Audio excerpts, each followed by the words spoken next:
La Recording in libertad progress. sindical, más que una libertad, debe traducirse en un conjunto de libertades o de derechos fundamentales.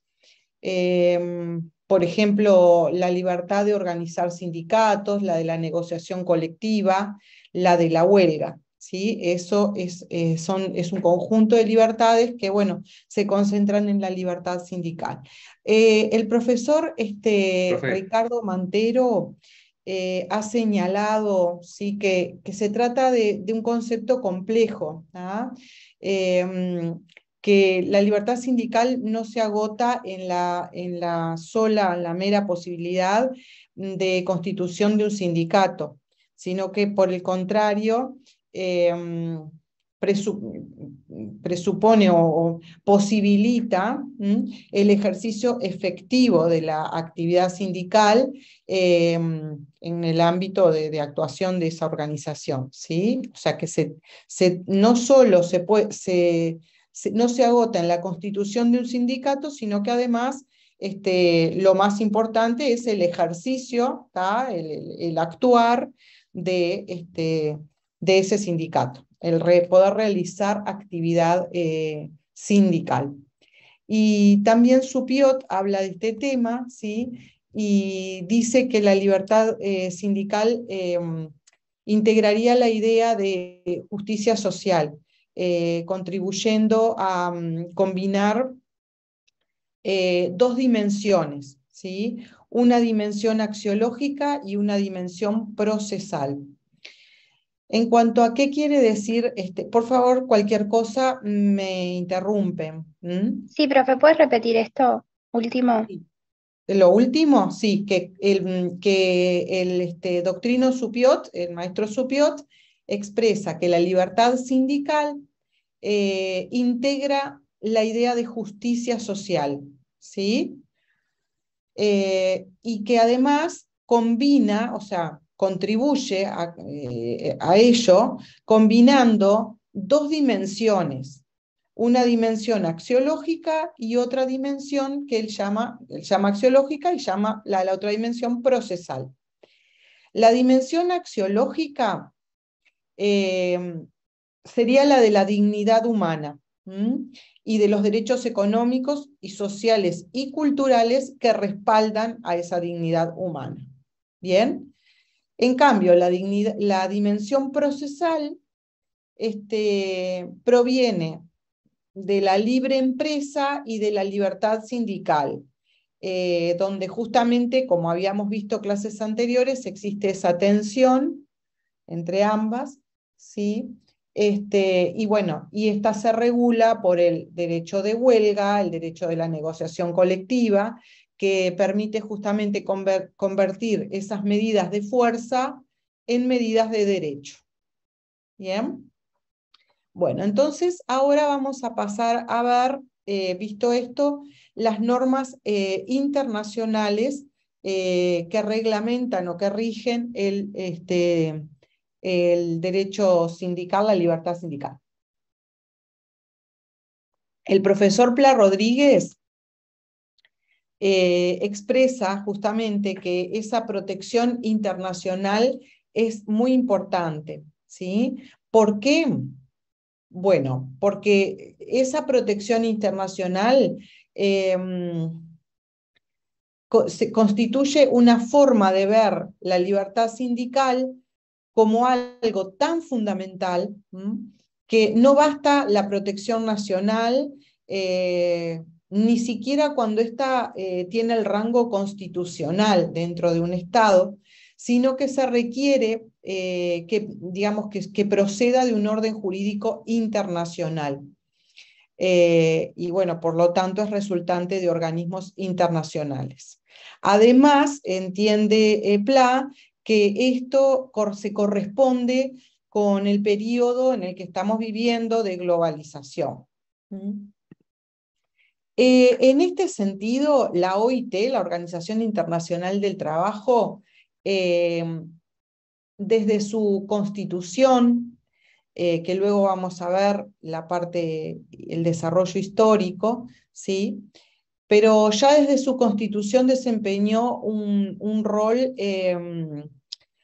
fundamental, un rol irreemplazable en cuanto a la defensa y la promoción también, tanto la defensa como la promoción de la libertad sindical.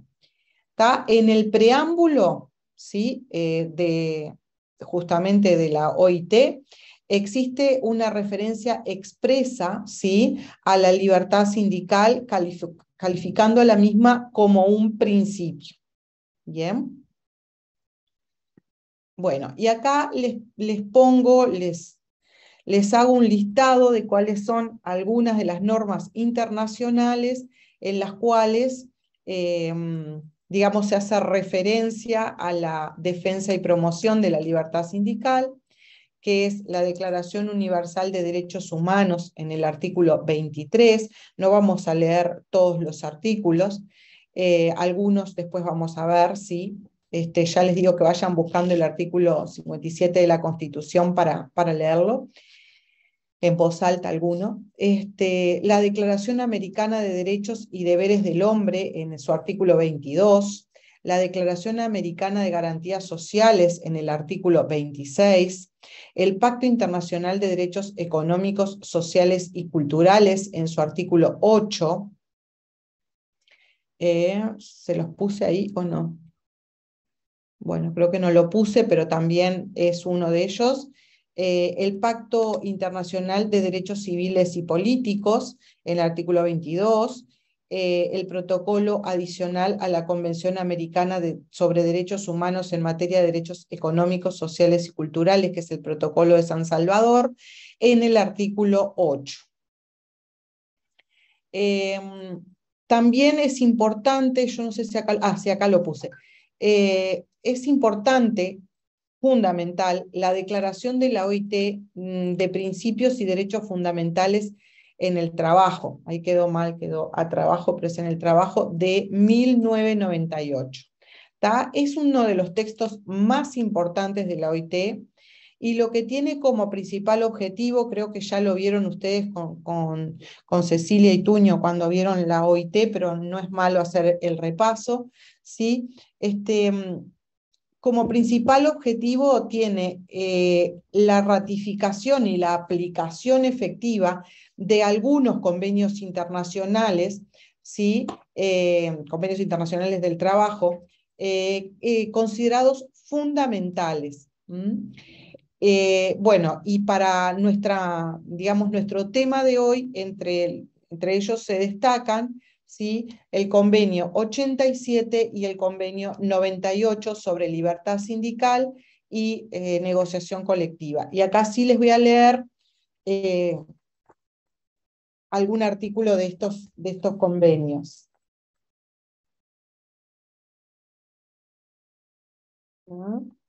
Bueno, con respecto a la declaración de la OIT relativa a los principios,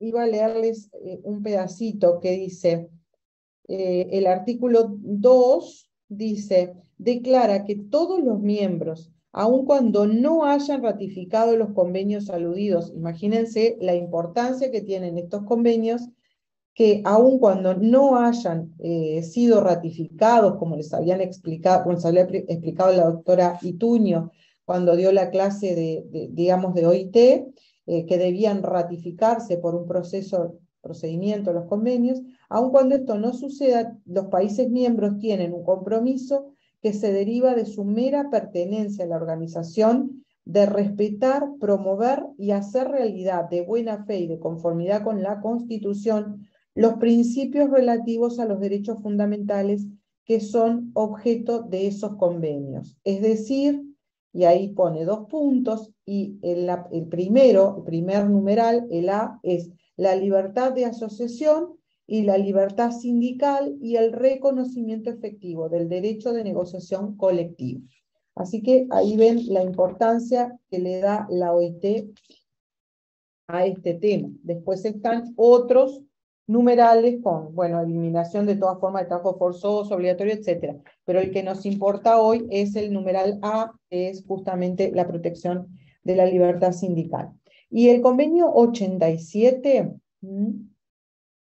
expresa que los trabajadores y empleadores, sin ninguna distinción y sin autorización previa, tienen el derecho a constituir o las organizaciones que estimen convenientes, así como el de afiliarse a estas organizaciones, con la sola condición de observar los estatutos de las mismas.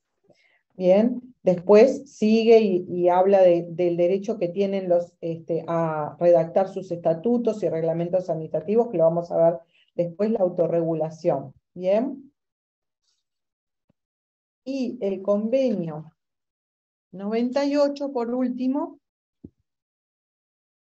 dice que los trabajadores deberán gozar de adecuada protección contra todo acto de discriminación tendiente a menoscabar la libertad sindical en relación con su empleo.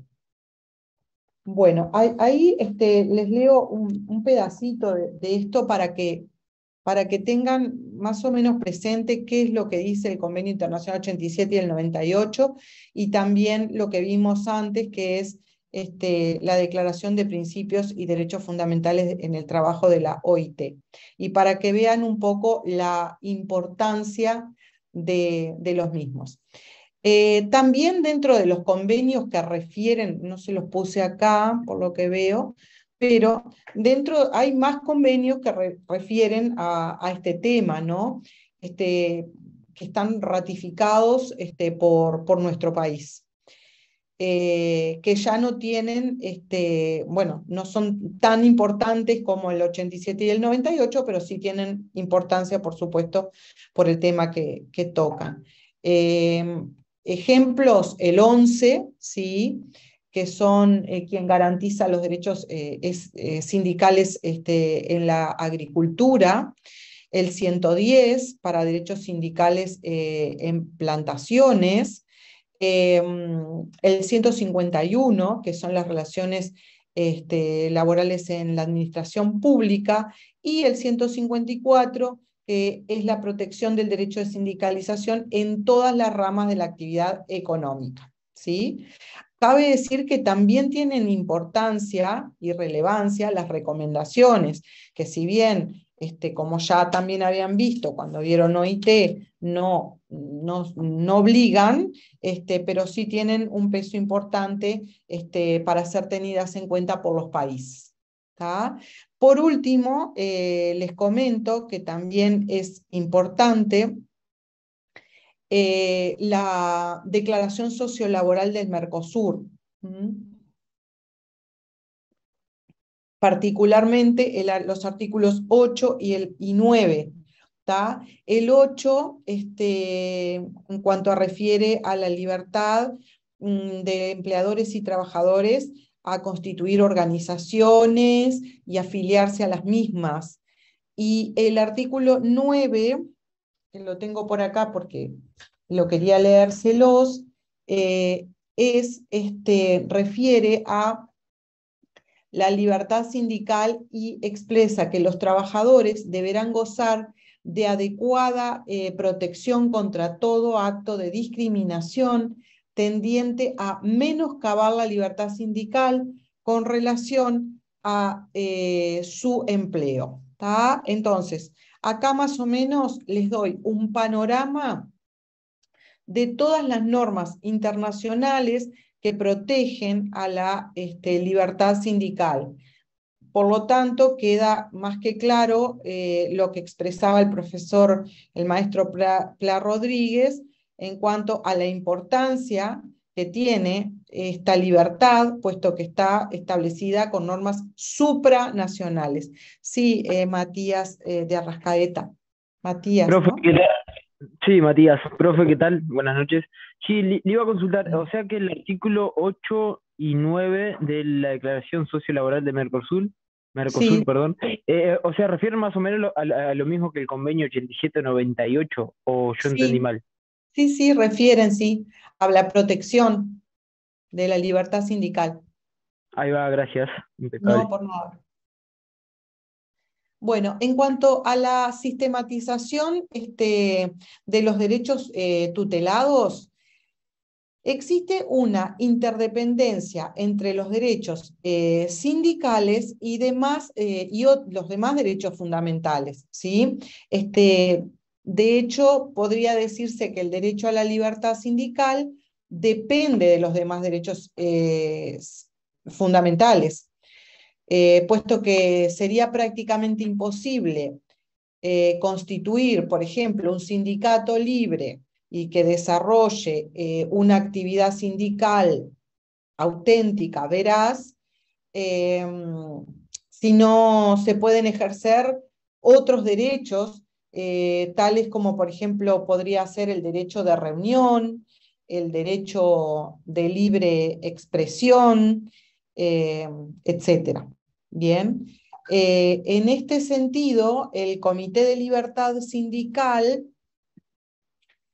expresa que un movimiento sindical realmente libre e independiente solo puede desarrollarse dentro de un régimen que garantice los derechos fundamentales, que el derecho de los sindicatos a celebrar reuniones en sus locales sin autorización previa y sin control de las autoridades constituye un elemento fundamental, ¿tá?, de la libertad sindical. ¿Tá? Entonces, ¿qué significa esto? Bueno, significa que es claro que la libertad sindical sola no resulta suficiente, o sea, no es autosuficiente, en el sentido de que para desarrollarse requiere de otras libertades civiles y políticas. Me voy a fijar la hora, que no miré por las dudas. ¿Hasta ahí vamos bien? Sí, profesor. Profe. Bien. Bueno, entonces ahora vamos a ver la libertad sindical y derechos de asociación. ¿Tá? ¿Por qué? Porque muchas veces en todas estas normas mencionadas se utiliza la libertad de asociación y otras veces se utiliza el término libertad sindical. ¿Tá? Entonces, esta doble significación, esta forma de llamar de dos formas, perdón, la forma de llamar, esta doble alusión sería, obliga al planteamiento doctrinario de si la libertad sindical queda o no comprendida dentro de la libertad general de asociación. O sea, si la libertad sindical es o no, digamos, una parte de la libertad de asociación. ¿Ah? En este sentido, el profesor de la Cueva identifica tres tesis, tres posibilidades. La primera de ellas es que la libertad sindical es una aplicación del derecho general de asociación. ¿Tá? Que esta sería la posición, digamos, la posición más tradicional, ¿bien? Por lo tanto, se entiende a la libertad sindical como una prolongación de los derechos naturales del hombre, siendo más concreto, sería el derecho individual de asociarse con otros semejantes. ¿Bien? Bueno, después, la segunda de las posibilidades que ve de la Cueva sería que el derecho de libertad sindical es distinto, o sea, se escinde del derecho de asociación. Razones, este autor dice que la libertad de asociación autoriza la persecución de todos los fines, o sea, de fines, que no sean contrarios a derecho, ¿sí? Con excepción de los fines a que refiere la asociación sindical o la asociación profesional o sindical. ¿Bien? Entonces, para esta posición, para esta segunda posición, la libertad sindical es el derecho de unirse para la defensa y el mejoramiento de las condiciones de trabajo, mientras que el derecho de asociación es el derecho de reunirse para cualquier fin que no sea ilícito, ¿no? Que no sea contrario a derecho. ¿Tá? ¿Cuáles son los argumentos de esta segunda posición? Bueno, uno de ellos es que históricamente ha existido el derecho de asociación general sin comprender a la libertad sindical. ¿Bien? El otro es la existencia de dos normas diferentes. Por lo tanto, esto quiere decir que al haber dos normas diferentes, que una regula el derecho a la asociación y la otra a la libertad sindical, o a la asociarse por sindicatos, esto demuestra que se trata de derechos distintos. Y otro argumento es que dice que en general el Estado protege digamos, que este derecho de asociación en general protege contra los poderes públicos, mientras que la libertad sindical protege contra determinados poderes sociales y contra ciertos poderes particulares.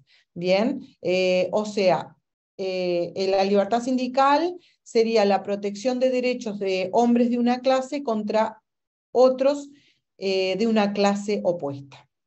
Bien.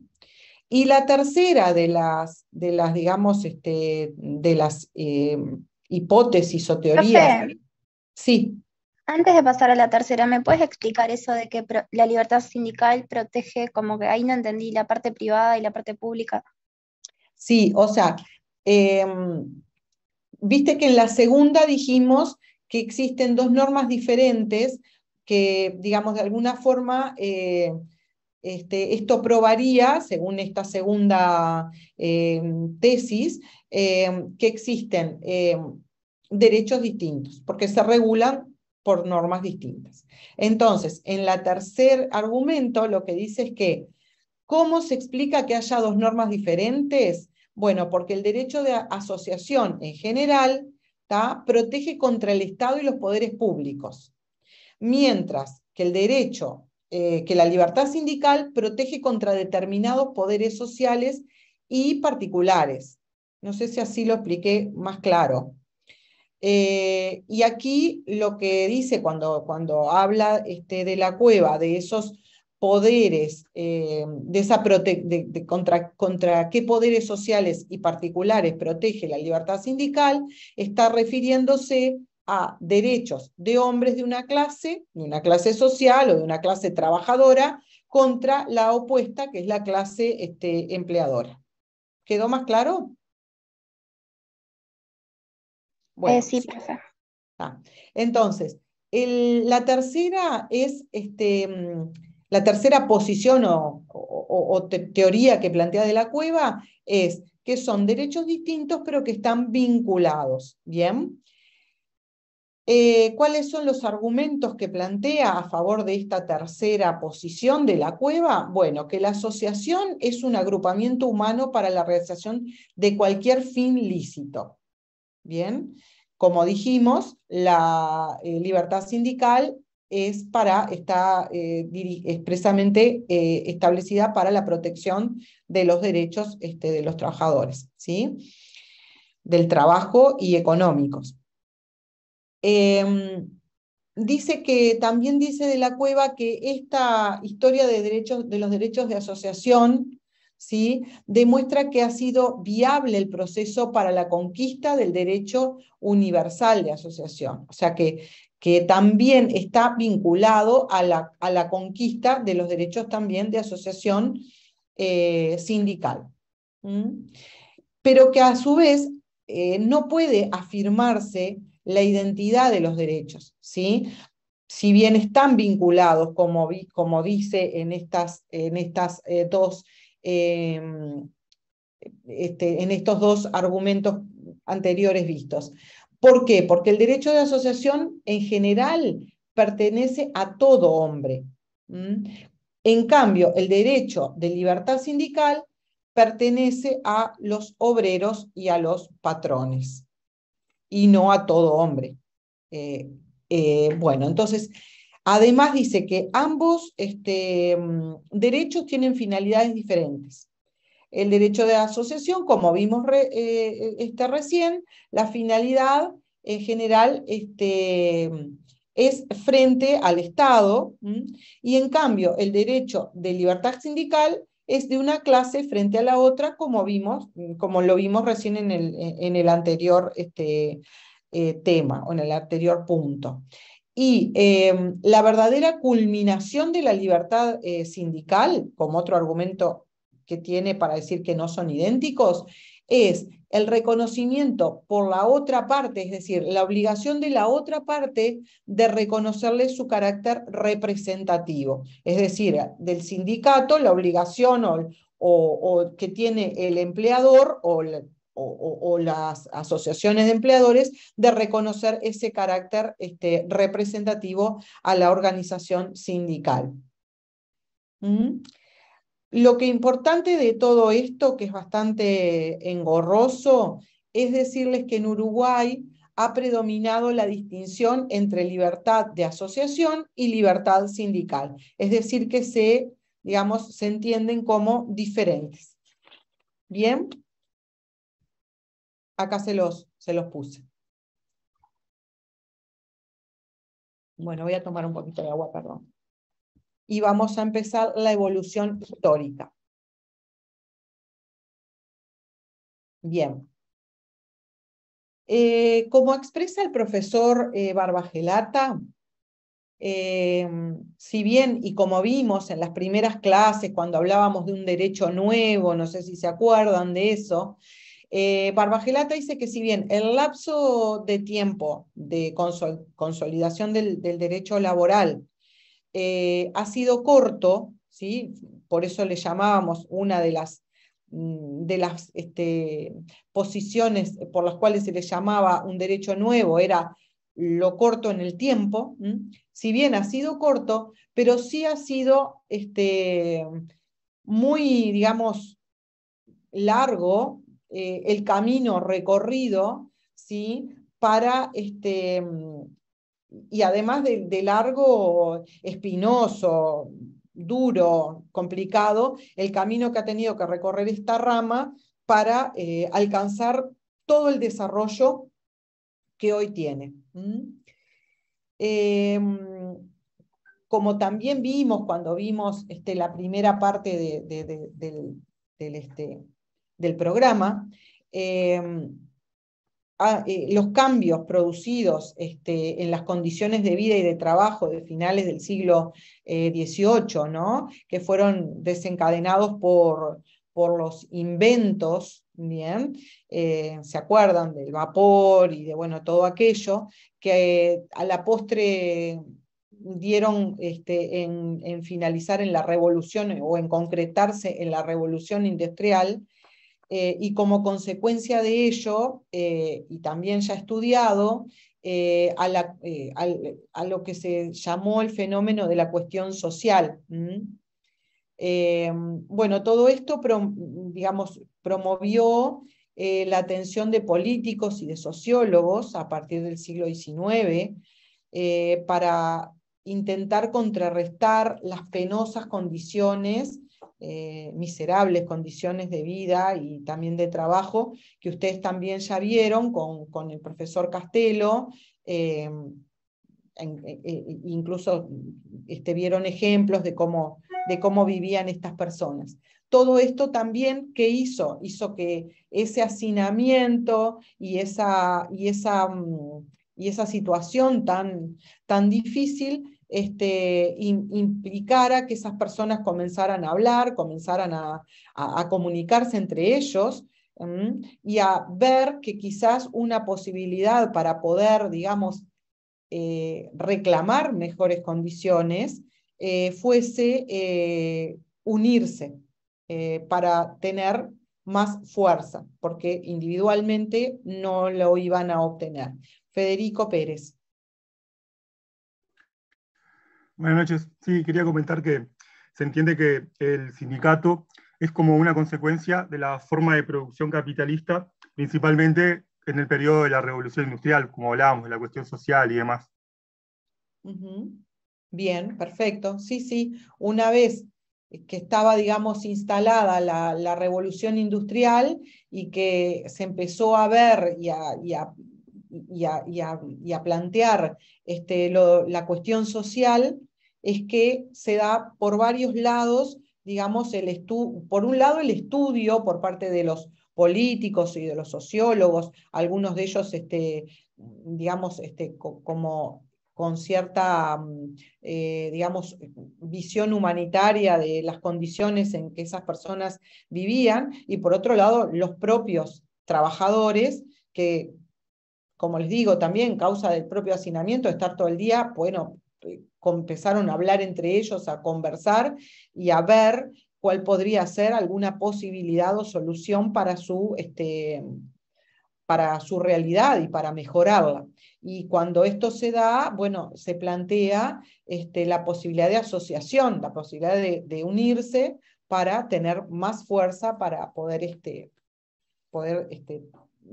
luchar por sus derechos. Bueno, posteriormente viene la Revolución Francesa en 1789, pero como plantea el profesor Sartoux en su libro, en su manual, la Revolución Francesa fue una revolución creada por la burguesía, es decir, lo que se generó o quienes generaron la Revolución Francesa fueron los burgueses, que en ese momento tenían, al decir de Sartoux, eran quienes tenían el poder económico por sobre los nobles. Entonces, de una forma utilizan a la clase trabajadora, a la clase más miserable en cuanto a su calidad de vida, para generar la revolución industrial. Pero en realidad la revolución industrial lo que logra es conquistar derechos y libertades políticas, ¿sí? Pero no desarrolla una justicia económica social. ¿Bien? Es decir, no era la idea de los burgueses que la clase trabajadora tuviese mejores condiciones, sino que quienes tuviesen mejores condiciones fuesen ellos. Entonces, incluso en esa época, en 1791, se establece la ley Chapelier, porque no solo, no solo la Revolución Francesa no estaba, digamos, dirigida a esta clase de protección, sino que además se empezaron a poner, digamos, ciertos escollos para que los trabajadores no tuviesen la posibilidad de reunirse. La ley Chapelier, por un lado, consagraba la libertad de trabajo, pero por el otro lado, prohibía la constitución de corporaciones. Voy a leer un pedacito de la ley, es corta igual, si después quieren, no sé si está subida a Leva, y si no, se le puede pedir al profesor Castelo que la suba.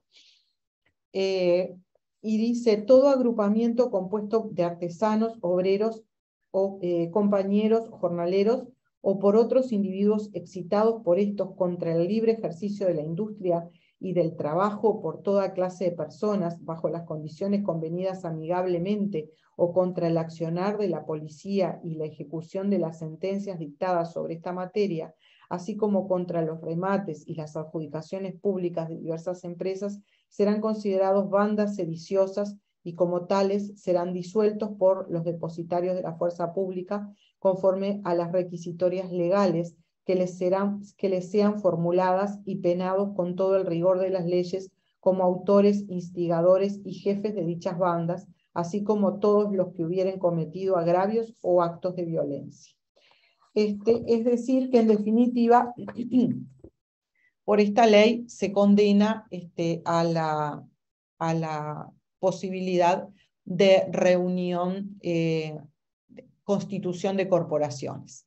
Y además existen varios, digamos, artículos del Código Penal francés de 1810 que consideran un delito la asociación o coalición de trabajadores, así como también la huelga. ¿Bien? Recién a partir de 1917 y con el artículo 123 de la Constitución de Querétaro, y que fue seguido por la Constitución de Weimar en 1919, ahí recién comienza el proceso de constitucionalización de los derechos de libertad sindical, ¿sí? En 1919, el Tratado de Versalles confirma la necesidad de asegurar a los trabajadores condiciones humanas de labor como expresión de la justicia social y base de la paz universal, que esto también lo vieron con Cecilia Ituño en la clase correspondiente. Bueno, entonces, en este sentido, en enero, abril de 1919, la constitución de la OIT organiza una estructura representativa de carácter tripartito, es decir, que aquí se ve la importancia que le da y la protección que la OIT le da a las organizaciones, puesto que, como ya lo vieron,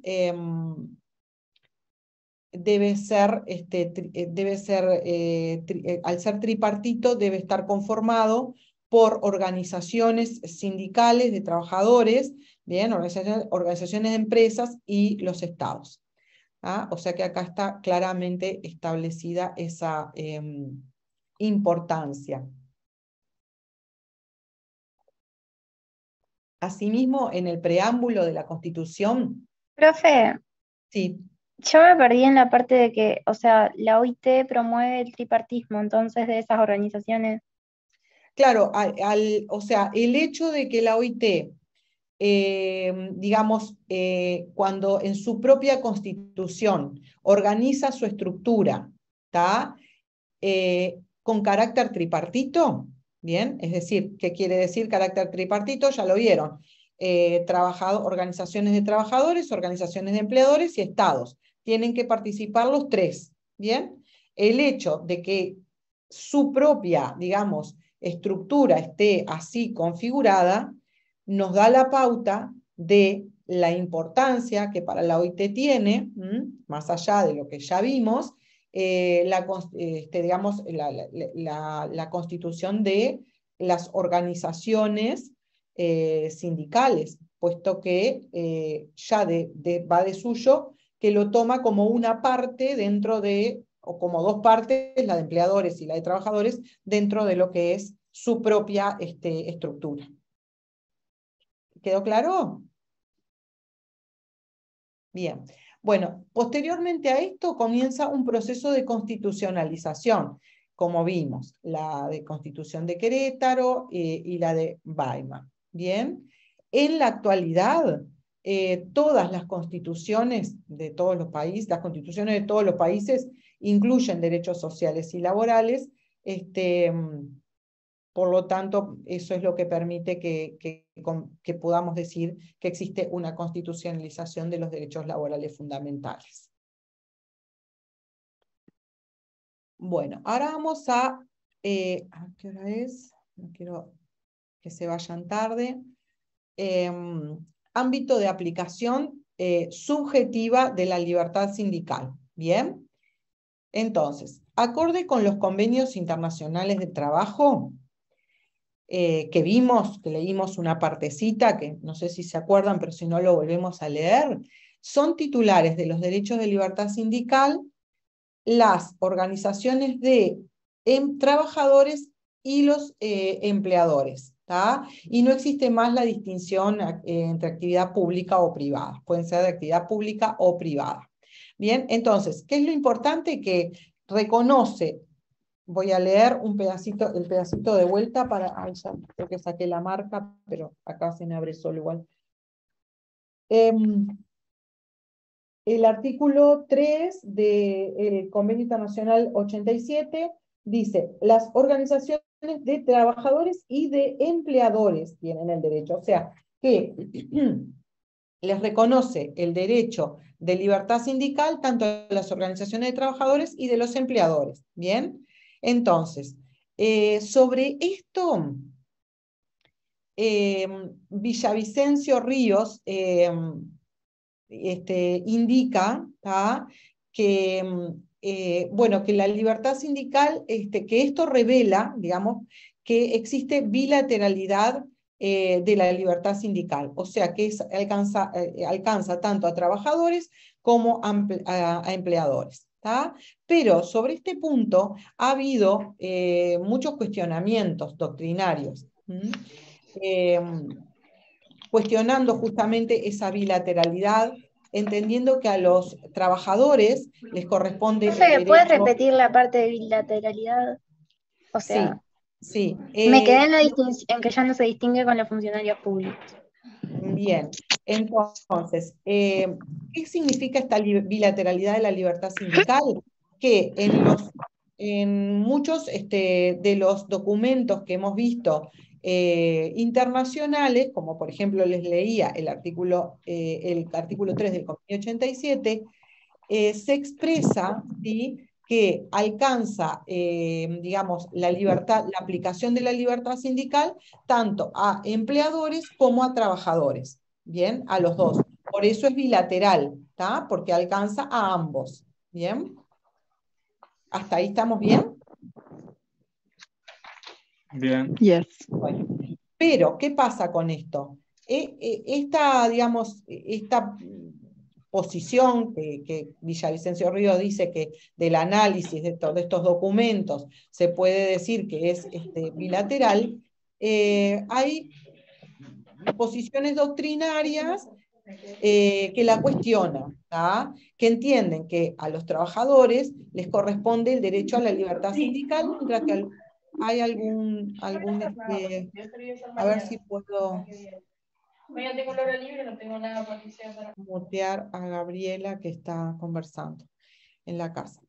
Entonces, como decíamos, que a los trabajadores les corresponde el derecho a la libertad sindical, mientras que a los empleadores el derecho general de asociación, ¿tá? Porque, bueno, es claro que cuando nosotros hablamos de libertad sindical, automáticamente pensamos en trabajadores, ¿tá?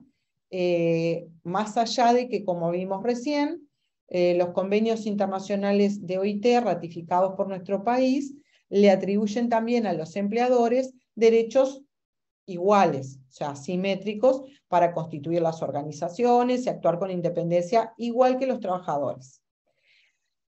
Esta consideración, o sea, esto de la simetría, no asimetría, sino simetría entre trabajadores y empleadores, que la OIT hace en los convenios, refieren los convenios, no es algo inocente o formal o que no tenga ninguna consecuencia, ¿tá? Porque, por ejemplo, en nuestro país existen quejas que han realizado organizaciones de trabajadores, de empleadores, frente al Comité de Libertad Sindical. O sea, que quiere decir que esto les da la posibilidad a los empleadores también a plantear determinados temas ante el Comité de Libertad Sindical, como ha pasado en nuestro país. Bueno, por tanto, esto es un tema cuestionable, ¿bien? Giuni se pregunta si debe considerarse sindical la actividad desarrollada por los empleadores, ya que la misma es para satisfacción de intereses vinculados a la relación de trabajo, ¿bien? Y concluye, ¿sí?, que en el caso de los empleadores se trata de un asociacionismo, ¿bien?, que no estaría alcanzado por las tutelas reservadas para los trabajadores.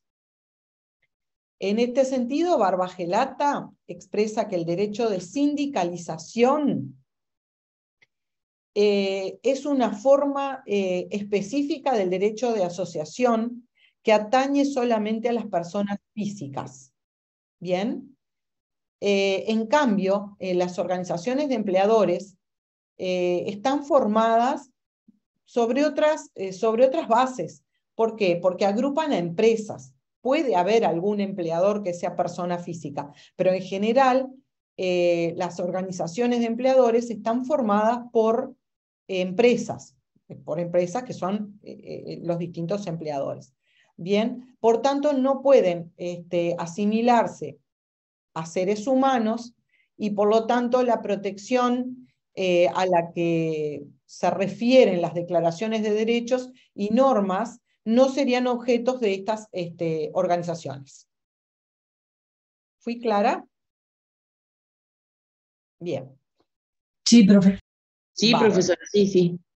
Bueno, entonces, por otro lado, Ojeda Vilés dice que el derecho fundamental de trabajadores a agruparse establemente para participar en la ordenación de las relaciones productivas. O sea, que para este autor el derecho, perdón, no sé si, derecho fundamental, sí lo dije bien, para este autor la libertad sindical es un derecho fundamental de trabajadores, lo pone expresamente y solo le da ese alcance. Bien, existen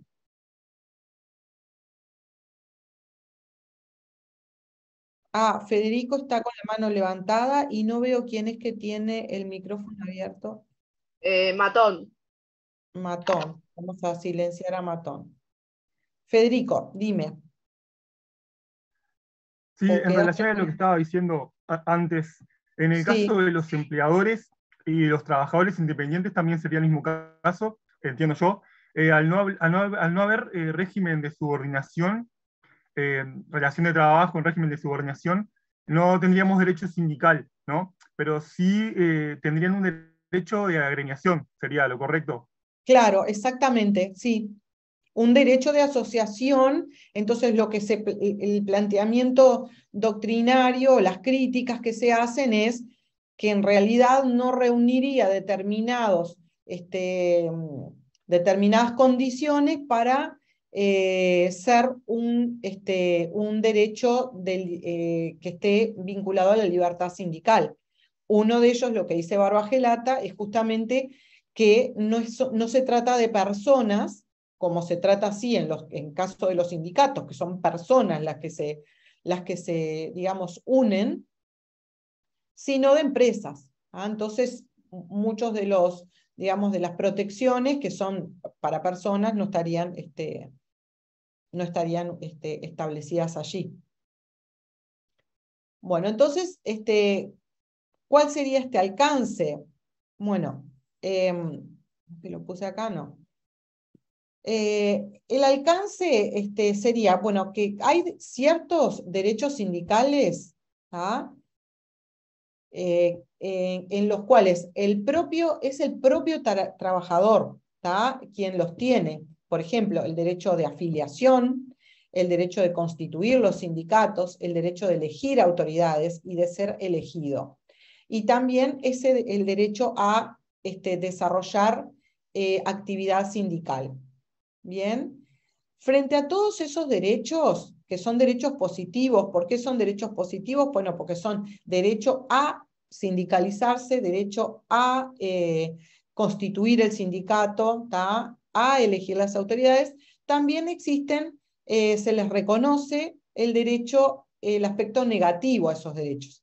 Bien, ¿cuál sería el aspecto negativo? Bueno, a no afiliarse, a desafiliarse una vez afiliado al sindicato, por ejemplo. Otros derechos que tiene como titular de una organización es el derecho genérico, ¿sí?, a la autonomía sindical. ¿Qué quiere decir esto?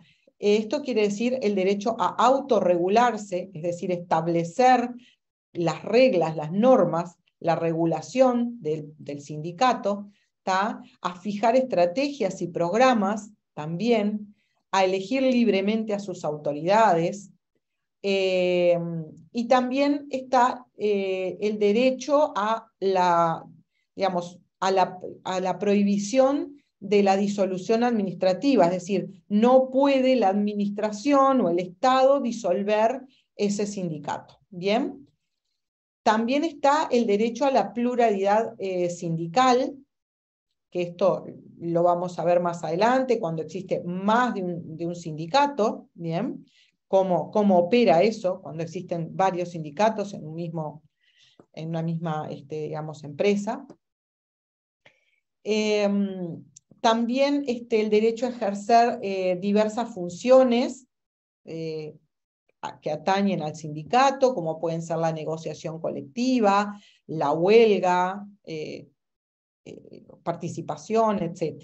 ¿Bien? Y finalmente también el derecho a constituir uniones o federaciones a nivel nacional o internacional, es decir, muchos sindicatos, como por ejemplo aquí tenemos el PIT-CNT, o sea, la unión de muchos sindicatos. ¿Bien? Bueno, y para ir ya terminando la clase, que estamos medio corto, pero estamos dando todo lo que teníamos para dar, la contraparte, o sea, con relación a las contrapartes, ¿tá? Digamos, la libertad sindical de los trabajadores se puede ejercer frente a distintas, digamos, partes, ¿bien? Contrapartes. ¿Ah? Se puede ejercer frente al Estado, ¿sí? Que por un lado el Estado tiene el deber no solo de proteger el derecho, ¿tá? Como Estado, sino también de respetarlo en su función de empleador. Es decir, cuando el Estado está frente a un sindicato que está ejerciendo su derecho por sus derechos laborales contra el Estado, o frente al Estado más que contra. ¿Tá? Entonces, ahí el Estado debe respetar también esos derechos como empleador, en su calidad de empleador. ¿Bien? También estos derechos se ejercen frente a los empleadores y frente a sus organizaciones, que después más adelante también vamos a ver cómo es esto de cómo se ejerce frente a los empleadores o sus organizaciones, y también frente a otras organizaciones de trabajadores, que era lo que les decía hace un minuto, cuando se generan, por ejemplo, conflictos intersindicales, que va a ser visto más adelante, pero que puede pasar que más de un sindicato quiera ejercer los derechos en un determinado ámbito, como puede ser, por ejemplo, una empresa. Bueno, por acá quedó dada la clase, espero que haya sido clara. Voy a voy a pedirle al profesor Castelo que suba las PPTs, no sé si tienen dudas, pero terminamos un poco antes de lo que siempre, unos 15 minutos antes, así que si quieren hacer algún comentario o alguna duda, y si no, tienen un ratito más libre antes de comenzar la clase siguiente. Bueno, Solo anunciar el tema solo Alicia anunciar el tema de la próxima clase, Alicia. Ah, sí, en la próxima clase, perdón, es el contenido de la libertad sindical, ¿tá? Ahí eso lo pueden leer en el libro de Castelo y Raso, también lo pueden leer, tenía por acá los libros para mostrarles, pero bueno, no sé qué los hice. En plan, el tomo 4, volumen 1. En plan, tomo 4, volumen 1. En el de Hermida. De Mantero creo que también. También en Derecho Sindical de Mantero. Sí, y también en Sindicatos en Libertad Sindical de Hermida. Sobre todo este último. Sindicatos en Libertad Sindical. Ahí está perfecto, sí, en Sindicatos en Libertad Sindical. Bueno, buenas noches y espero que pasen bien. Gracias, Alicia. Gracias, profesora. Hasta luego, buenas noches. Gracias, profe. Buenas noches.